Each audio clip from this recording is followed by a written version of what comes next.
Hey! Aujourd'hui je vais parler d'un sujet plutôt important pour moi quand on parle de la création, du dessin et de l'art en général. Il s'agit de la motivation de dessiner, comment la garder. Alors je vais vous dire comment moi je fais pour ne pas perdre ma motivation, comment je fais pour la garder tous les jours, comment je fais pour dessiner tous les jours, avoir cette envie tout simplement de continuer à dessiner. Je vais donner quelques astuces, quelques points importants pour moi, mais aussi quelques anecdotes évidemment. Hein.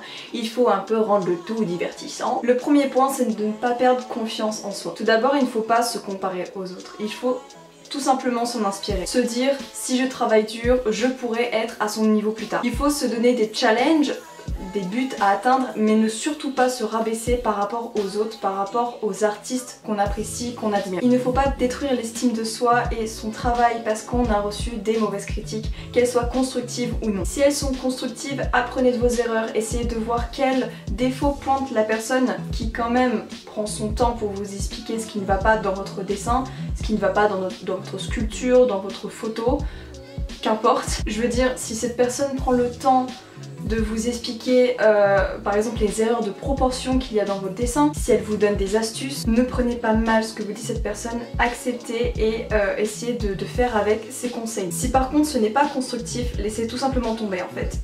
Cette personne veut juste vous faire du mal, vous rabaisser, ou alors elle se sent inférieure à vous et donc elle essaie de vous descendre. Ça ne doit pas vous démotiver, au contraire vous devez montrer de quoi vous êtes capable à cette personne et dire genre ah ouais connard. Alors là c'est le moment où je vais vous donner une petite anecdote qui est assez triste et drôle à la fois. Alors en fait j'avais passé le concours des beaux-arts quand j'avais 16 ans justement pour intégrer cette école, donc à Clermont-Ferrand. Donc le concours se passe sur une journée entière et au début de la journée on vous donne un carnet et on vous donne un thème. Donc là je me rappelle que le thème c'était qu'est-ce que l'école d'art vous inspire, qu'est-ce que ça signifie pour vous. Donc déjà le sujet il est pas du tout inspirant, enfin je veux dire t'as plus inspirant comme sujet, on est bien d'accord hein, voilà. Et donc avec ce thème on doit illustrer, décorer le carnet qu'on nous a donné. Bref, avec un sujet aussi bateau et aussi nul, j'ai pas pondu quelque chose d'extraordinaire, j'ai dessiné quelques pages, griffonné, mais bon,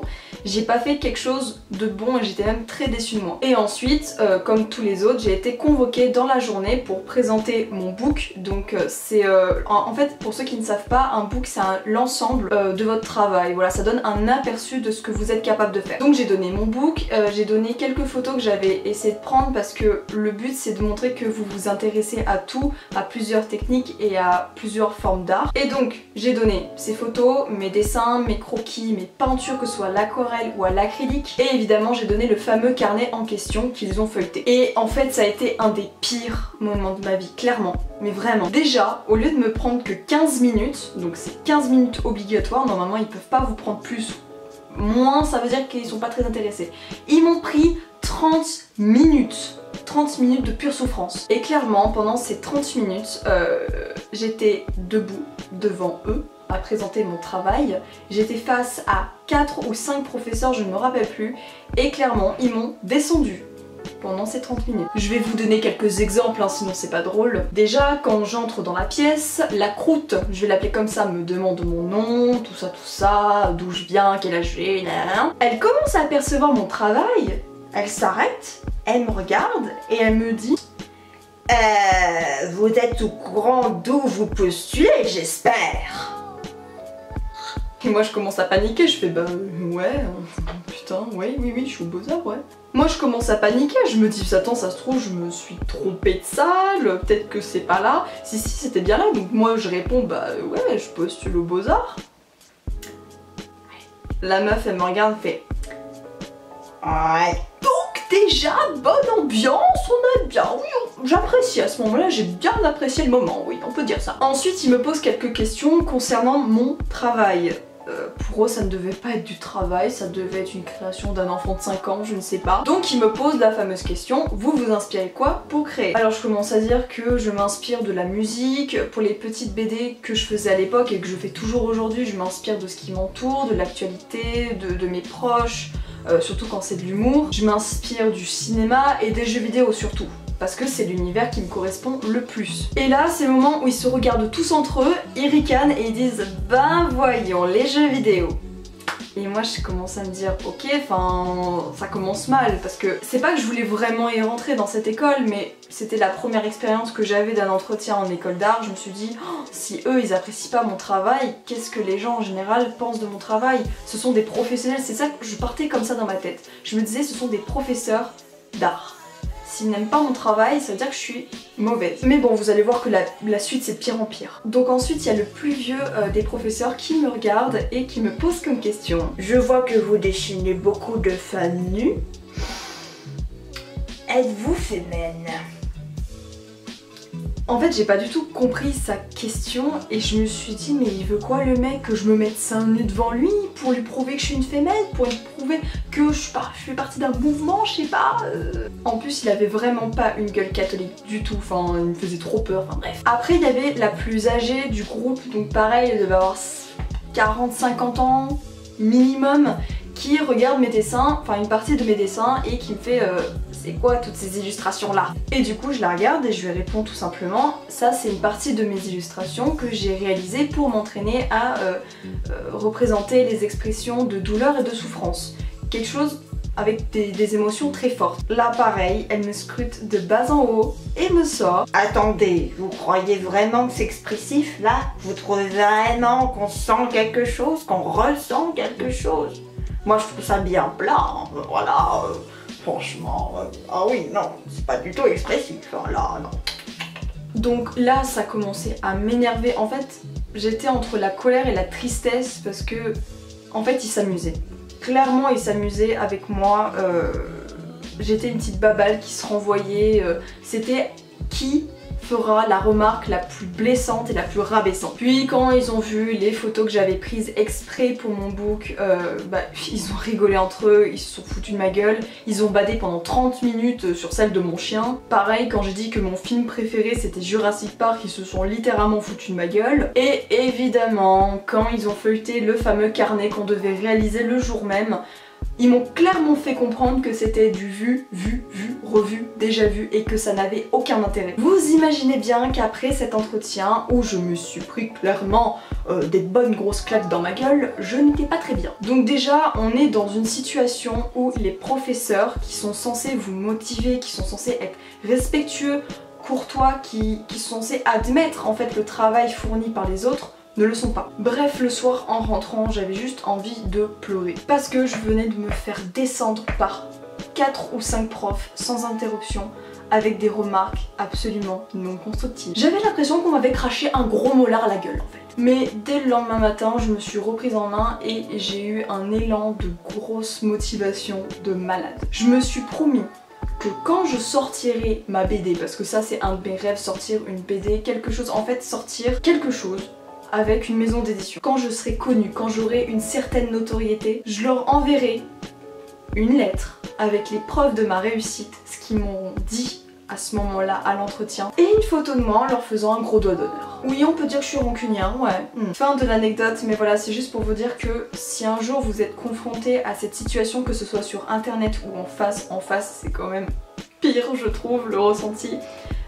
Passez votre chemin, laissez couler parce que c'est irrespectueux, c'est non constructif comme je l'ai dit, ça n'a rien à faire là, tout simplement. Donc voilà, gardez une estime de soi et ne pas se laisser rabaisser par des critiques aussi pourries que ça. Ensuite, pour garder la motivation, ne vous cloisonnez pas dans une seule et même technique. Alors là, je vais plutôt parler pour ce qui est du dessin, pas forcément pour ce qui est photo et sculpture parce que je n'y connais absolument rien. Mais essayez diverses choses, par exemple le fusain, le pastel sec, gras, la peinture à l'acrylique, la peinture à huile et ce que j'adore, l'aquarelle. En fait, il y a tellement de possibilités. Tout simplement, il faut trouver la technique qui vous inspire le plus et par exemple, pour mon cas, c'est l'aquarelle. Trouvez la méthode avec laquelle vous êtes le plus à l'aise et avec laquelle vous avez envie d'évoluer. Second point, essayez de toujours rester inspiré. Je sais, c'est très facile à dire mais pas facile à faire. L'inspiration est une des clés fondamentales de la création et de la motivation. Évidemment, il y a différentes manières d'être inspiré, il y a la musique,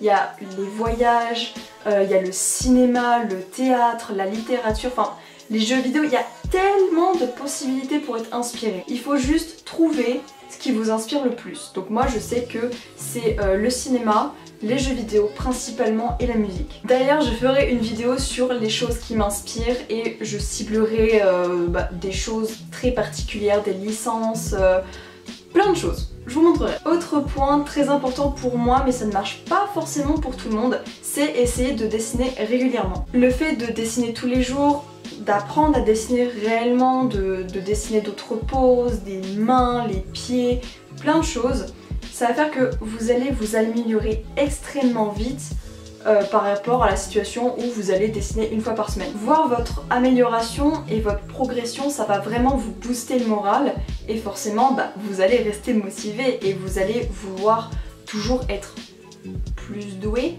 Alors attention, hein, je dis pas du tout que les progrès vont être visibles au bout d'une semaine, au bout de 2 semaines, au bout d'un mois, au bout de 3 mois, ça dépend tellement de chacun. Mais vraiment, je vous dis, essayez de remplir un carnet de croquis pendant un mois. Et vous faites ça chaque mois. Vous allez comparer ce premier carnet de croquis avec celui du 3e ou 4e mois ou 6e mois et osez me dire que vous ne vous êtes pas amélioré. C'est impossible, vraiment. Alors évidemment, dans ce carnet de croquis, essayez de tester peut-être plusieurs techniques, de dessiner des hommes, des femmes. En fait, il ne faut pas se restreindre, surtout pas. Et justement, j'en viens à mon dernier point, ne vous mettez surtout pas de barrières. Moi, je sais que je me suis mise énormément de barrières. Par exemple, je n'osais pas faire de grosses pièces, entre guillemets. Je n'osais pas faire de fond, de paysage, d'hommes. Tout simplement parce que je me disais... ça va être moche, j'en dessine jamais. Justement, il faut que tu commences à en dessiner et tu vas t'améliorer, c'est comme tout. Donc n'hésitez pas à dessiner des animaux, des paysages, des fleurs, des chats, je ne sais pas. Tout ce qui vous effraie entre guillemets. Et si vous y arrivez par exemple du premier coup, ça peut arriver. Mais même si vous n'y arrivez pas du premier coup, quand vous allez voir votre progression, vous allez vous dire... mais en fait je peux tout dessiner, vraiment. Quand vous voyez les artistes qui vous inspirent, ils ne se sont absolument pas cloisonnés, ils ont ouvert leur perspective et ils ont travaillé très dur. Et là c'est le point capital, ça rejoint un peu tous les autres points que j'ai dit, mais il ne faut pas se dire qu'un artiste, il est doué, il dessine bien parce qu'il a du talent. Non, ce n'est pas vrai. Le talent, ça n'existe pas. Je suis désolée, je casse peut-être un mythe. Pour moi, personne n'a réellement de facilité dans quoi que ce soit. Évidemment, quand tu aimes quelque chose, forcément, tu peux avoir quelques facilités en plus parce que c'est ce qui te passionne. Mais quand vous voyez tous les artistes, il n'y en a pas un qui n'a pas travaillé. Tous les artistes ont travaillé pour en arriver là où ils sont. Donc du coup, travaillez et vous allez forcément vous améliorer. Vous allez voir, je vous le promets. Pourquoi pas participer comme moi au Daily Drawing Challenge ? Je sais, mon accent anglais est formidable, fantastique, tout ce que vous voulez, mais vous allez dessiner tous les jours, vous allez publier sur les réseaux sociaux, pourquoi pas tous les jours. En tout cas, n'hésitez pas à me taguer si vous postez ces dessins-là sur vos réseaux sociaux, en me demandant gentiment quand même de donner un avis, tout simplement parce que des fois des gens me taguent mais ils me disent rien, ils me taguent juste dans le dessin et je suis là genre... je fais quoi de ce dessin? Tu veux quoi? C'est juste pour me taguer, pour avoir de la visibilité? Je ne sais pas. Donc s'il vous plaît, si vous me taguez, dites hey Refia, tu peux juste me donner ton avis sur mon dessin? Je le donnerai avec plaisir et je vous aiderai peut-être à vous améliorer, même si mon niveau n'est pas franchement oufissime. Mais voilà, si c'est pour vous motiver, si c'est pour vous aider à vous améliorer, et ben je serai là. Donc voilà, j'ai dit tous les points qui me semblaient importants pour garder la motivation de dessiner. Voilà. Même si pour moi ces points s'appliquent autant à la photographie qu'à la sculpture, même si j'y connais rien, donc je ne sais pas les points essentiels entre guillemets, genre les photographes ils sauront mieux quoi dire pour les photographes tout simplement, mais je pense que mes conseils peuvent s'appliquer à l'art en général. Bref, si vous avez d'autres conseils pour aider les autres et peut-être pour m'aider moi à garder la motivation, dites-les en commentaire et sinon je vous dis à la prochaine. Bye.